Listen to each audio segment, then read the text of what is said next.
नमस्कार, स्वागत है एक बार फिर से चुनावी समर में। मायावती की माया प्रियंका गांधी पर भारी पड़ती नजर आ रही है।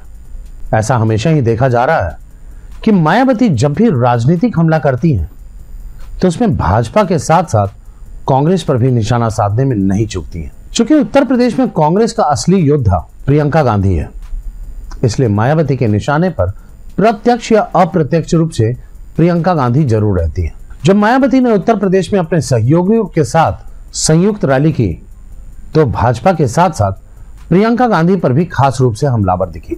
मायावती ने बिना नाम लिए कांग्रेस महासचिव प्रियंका गांधी वाड्रा के खिलाफ जमकर निशाना साधा।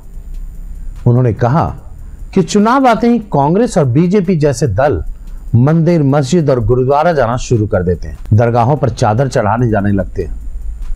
कांग्रेस को चुनाव के समय ही सिर्फ गरीबों की याद आती है।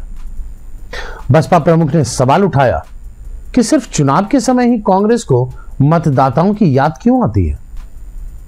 उन्होंने कहा कि चुनाव आते ही वोट यात्रा, खाट यात्रा, कमजोर क्षेत्रों में फिल्मी सितारों को टिकट देने का काम कांग्रेस करती है। मायावती ने प्रियंका गांधी की वोट यात्रा पर भी निशाना साधा। उन्होंने कहा कि देश की जनता समझने लगी है कि यह नाटकबाजी है।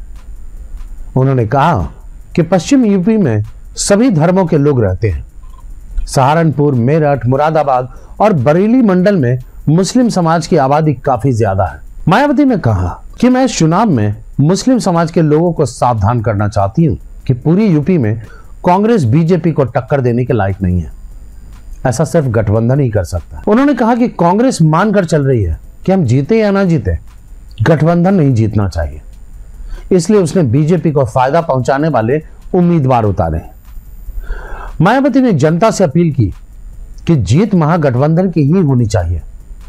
मायावती ने इसके साथ ही कांग्रेस के ब्रह्मास्त्र न्याय योजना को भी बेनकाब करने का काम किया। मायावती ने कहा कि न्याय से गरीबी खत्म नहीं होगी। सरकारी और गैर सरकारी क्षेत्रों में लोगों को रोजगार मुहैया कराए जाने से गरीबी को मिटाया जा सकता है। उन्होंने कहा कि हमारी सरकार बनी तो गरीबों को 6,000 रुपए देने के बजाय सरकारी और गैर सरकारी क्षेत्रों में नौकरी देने की व्यवस्था करेंगे।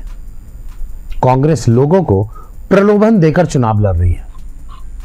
मायावती ने कहा कि बसपा की सोच अस्थायी तौर पर नौकरी देने की रही है। मायावती ने कहा कि आजादी के बाद से अब तक कांग्रेस, भाजपा तथा अन्य सरकारें देश हित के मामले में ज्यादातर विफल ही रही हैं।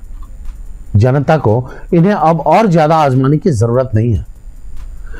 इन सभी विरोधी पार्टियों को किसी भी कीमत पर सत्ता में नहीं आने देना है। उन्होंने जनता से कहा कि आपको डॉक्टर भीमराव अंबेडकर, राम मनोहर लोहिया और चौधरी चरण सिंह के सपनों को पूरा करना है। मायावती का प्रियंका गांधी के खिलाफ इन हमलों को देखकर यह साफ झलक रहा है कि वो आने वाले समय में कांग्रेस के लिए काल बनकर उभरेंगी। ऐसा लग रहा है मानो प्रियंका की एंट्री के बाद कांग्रेस जो उत्तर प्रदेश में बड़ी जीत के सपने देख रही है, मायावती के कारण कांग्रेस का यह सपना ही रह जाएगा। हमारे साथ बने रहने के लिए आपका धन्यवाद। आप हमारे प्रोग्राम्स को YouTube पर भी देख सकते हैं और हमारे ऐप को Google Play Store से डाउनलोड भी कर सकते हैं। Thank you.